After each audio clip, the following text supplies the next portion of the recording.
Hello, I hope all that gather here today for the midweek devotional are well. I'm Lisa Frost, Director of Spiritual Formation at University United Methodist Church. Let's take a deep breath. Think about this past week or so. What comes to your mind? For me, I'd like to talk about the time change. I know you thought I was going to say the election. And I did really start there. Last week, John Fletcher did a bit of time travel in his Wednesday midweek talk. We often record these on Mondays or Tuesdays so that they can be posted on Wednesday mornings.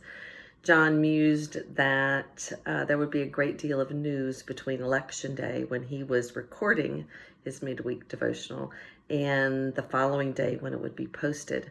How strange it is that the uncertainty of that Tuesday lingered for several more days, maybe a whole week of in-between space.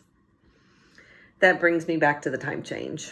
I'm always a bit undone by the movement of the clock backward or forward. I don't sleep well, I'm a little cranky, and I spend a lot of time asking, what time was it yesterday?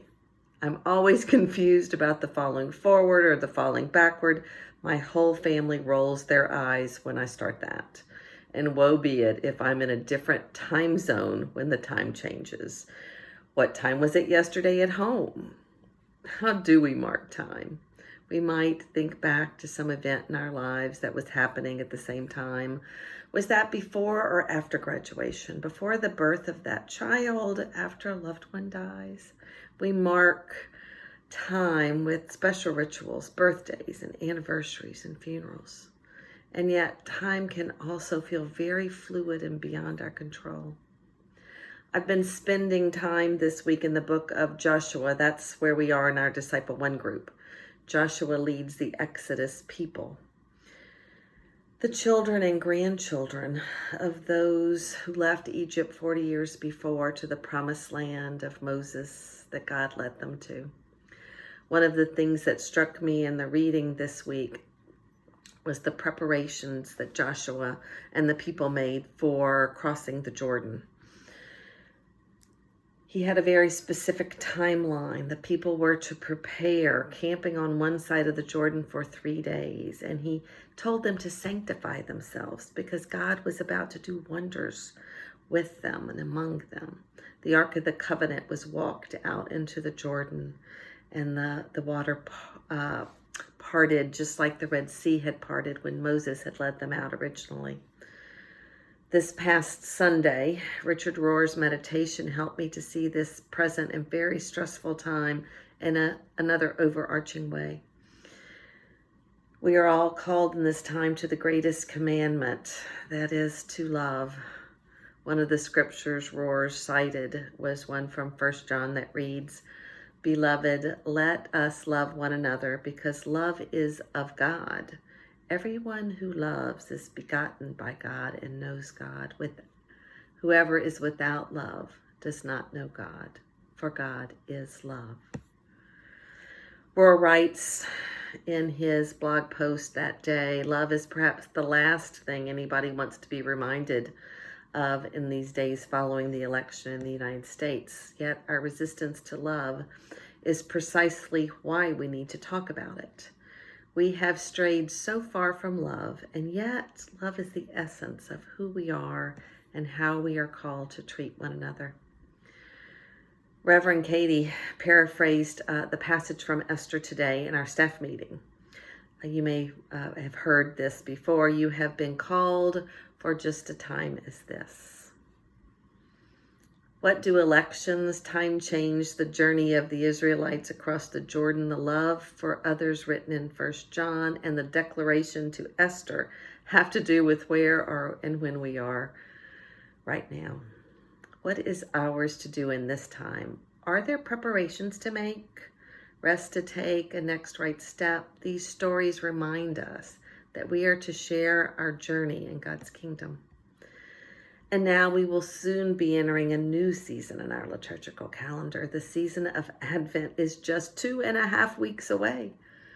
The season is the beginning of our church year, not the end as we often think of it, and we will be leaving the long season of ordinary time as we pass into Advent, which really hasn't felt that ordinary. So now might be the time to begin looking forward to Advent. The season often seems like a whirlwind we are just not ready for. How might this time be set apart? Maybe as a fresh start, maybe as a focus on home and family. Some suggestions when I Google things to participate in Advent. I love to Google a list, and here are some suggestions. Attend Advent services. In person perhaps, but streaming for sure. Add some music to your life for the season. Join in a special study. Set up a nativity set, a favorite at our house. Enjoy special food. Yes, that sounds great. Don't forget your neighbors. Maybe a treat at their doorstep or helping with a chore. Encourage gratefulness with yourself and others. Connect to history. Who was St. Nicholas? Be patient, and I would add flexible.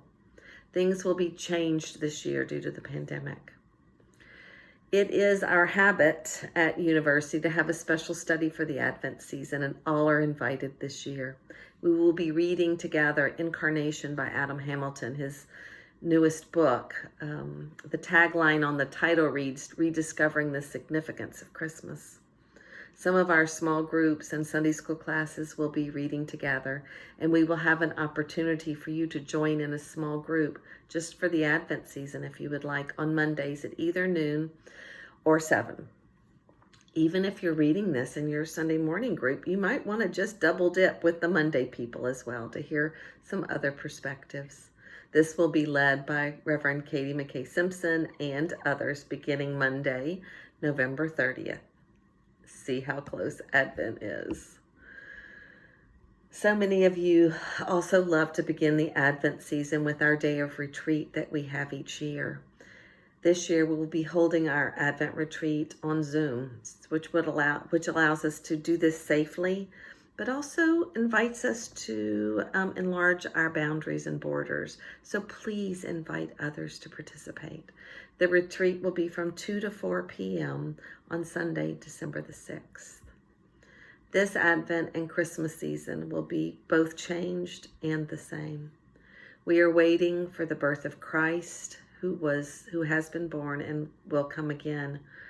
We can draw near to the things that are important to us and maybe let go of some of the stressful parts of the seasons of the past. Let's offer this time before Advent begins to prepare.